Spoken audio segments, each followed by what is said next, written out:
Te damos la bienvenida a un nuevo audio de la hora silenciosa de Palabra de Vida, donde líderes alrededor del mundo compartirán con nosotros. El día de hoy escuchamos a...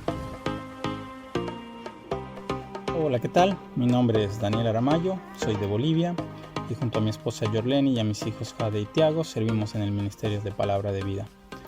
Hoy nos encontramos en Argentina sirviéndole y Dios me ha dado el privilegio de poder servirle con mi profesión como arquitecto de desarrollo proyectos, construcciones que sabemos que van a ser usadas para seguir predicando el Evangelio de Jesucristo y para preparar a más jóvenes y señoritas con la palabra de Dios.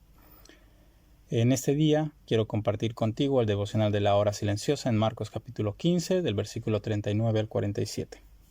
Y dice: Y el centurión que estaba frente a él, viendo que después de clamar había expirado así, dijo: Verdaderamente este hombre era hijo de Dios. También había algunas mujeres mirando de lejos, entre las cuales estaba María Magdalena, María la madre de Jacobo el menor y de José, y Salomé, quienes cuando él estaba en Galilea le seguían y le servían, y otras muchas que habían subido con él a Jerusalén. Cuando llegó la noche, porque era la preparación, es decir, la víspera del día de reposo, José de Arimatea, miembro noble del concilio, que también estaba en el reino de Dios, que también esperaba el reino de Dios, vino y entró osadamente a Pilato, y pidió el cuerpo de Jesús. Pilato se sorprendió de que ya hubiese muerto, y haciendo venir al centurión le preguntó si ya estaba muerto, e informado por el centurión dio el cuerpo a José, el cual compró una sábana y quitándolo lo envolvió en la sábana y lo puso en un sepulcro que estaba cavado en una peña, e hizo rodar una piedra a la entrada del sepulcro, y María Magdalena y María madre de José miraban dónde le ponían. Ahora, es increíble lo que pasa después de la muerte de Jesús. Acuérdense, había tinieblas, había ocurrido un terremoto, el velo había sido roto, y nos menciona también en otro de los evangelios que los sepulcros fueron abiertos, que había habido una resurrección. Todo eso aconteció después de la muerte de Jesús, pero hay algunas cosas que me impactan. Aparte del centurión, vamos a decir así, que era el verdugo del Señor Jesucristo, que estaba puesto ahí para ver que se ejecutara el castigo que tenía. Él reconoció que Cristo realmente era una persona justa que no merecía morir en la cruz. Pero hay otro personaje que es el que quiero resaltar el día de hoy: José de Arimatea. Este hombre, hasta ahora incógnito, tiene algunas características que lo van presentando los diferentes evangelios. En Marcos, aquí en el versículo 43, dice que era miembro noble del concilio. Quiere decir que era un hombre respetable, de alta jerarquía, juntamente con los fariseos. Y en Lucas menciona que era un varón bueno y justo, que no había consentido con los judíos para sacrificar a Jesús. Entonces él se había mantenido a la par, incluso en ese mismo momento cuando él no quiso consentir, seguramente tuvo muchos problemas. En Mateo dice que era un discípulo de Jesús. Y Juan complementa diciendo que era un discípulo de Jesús, pero secretamente por miedo a los judíos. Ahora, podemos acusar fácilmente a José de Arimatea y decir que no quiso exponerse, que no quiso hacer muchas cosas, que se mantuvo en encubierto. Pero el día de hoy vemos una actitud diferente, tal vez hasta que el día de que Jesús muriera, él generó un cambio. Él tomó una decisión. Y él tomó la decisión de exponerse. Ahora, no estamos hablando de cualquier persona. Con los datos que dimos de José de Arimatea, él era un hombre rico. Él era un hombre que tenía una posición importante.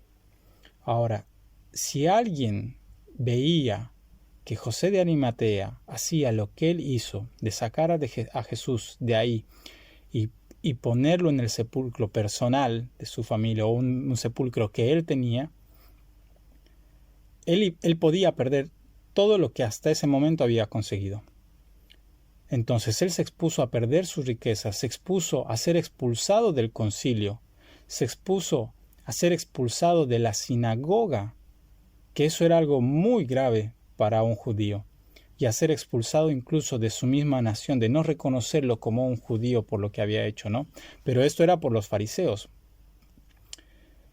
Y cuando José de Arimatea se expuso a hacer esto porque fue ante Pilato, le pidió el cuerpo de Jesús y después lo bajó y lo puso en el sepulcro, es porque José tomó una decisión. Y él, sin darse cuenta, había sido parte del cumplimiento de la profecía de Cristo. En Isaías 53:9 dice que se dispuso con los impíos su sepultura, mas con los ricos fue en su muerte. Y José no lo sabía, pero Dios lo usó para el cumplimiento de su profecía. Dios ha puesto en nuestros corazones y en nuestras manos lo necesario para ser parte del cumplimiento de su plan. En el momento no siempre entenderemos, pero tendremos la convicción del Espíritu Santo de lo que debemos hacer. Solo que nos dará miedo de lo que puede conllevar y a lo que nos exponemos a perder. Yo quiero transmitirte esto. Yo sé que Dios te está pidiendo que hagas algo. Y capaz que no lo entiendes en su totalidad. Pero te da miedo. ¿Por qué? Porque el enfrentar o tomar una decisión que va a demostrar que tú eres un hijo de Dios, que tú eres un creyente, que tú eres un cristiano, te expone a perder a tus amigos, a tu familia, a lo que has obtenido hasta el día de hoy, tal vez hasta un trabajo.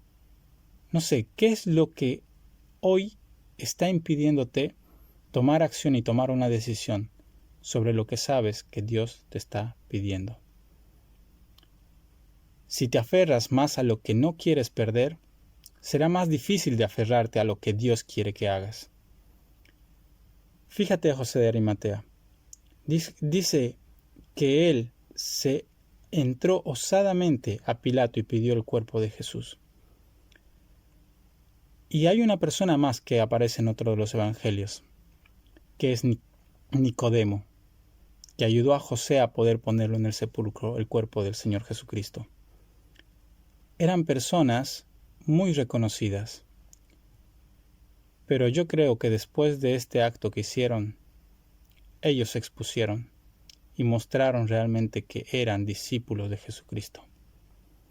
No se dice nada más de ellos, pero este pasaje muestra la obediencia que deja de lado los temores. Y la pregunta que hoy quiero hacerte es, si tú estás dispuesto a ser obediente a los planes de Dios para tu vida, aunque eso te exponga a perder lo que tienes. Ahora el Espíritu Santo te ayudará a saber qué debes hacer. Y lo que tú tienes que hacer es ser fiel hoy, ser fiel mañana, y así cada día sin temor. Y sin darnos cuenta vamos a estar siendo parte del plan perfecto de Dios. No permitas que el temor ni el miedo de perder aquellas cosas que tienes te quiten el privilegio de poder ser parte de la obra de Dios. Quiero desafiarte, y es mi oración, que este tiempo que tú tienes cada día de poder meditar en la palabra de Dios te lleve cada vez más a la obediencia de nuestro Señor Jesucristo. Y estemos dispuestos a pararnos ahí frente a la cruz, a hacer lo que Dios nos pide que hagamos, sin importar las consecuencias, porque sabemos que lo más importante que tenemos es la obediencia a Dios. Que tengas un buen día. Bendiciones. Gracias por escucharnos. Recuerda que este audio no reemplaza tu tiempo a solas con Dios. Te animamos a que escribas tus aplicaciones personales. Hasta mañana.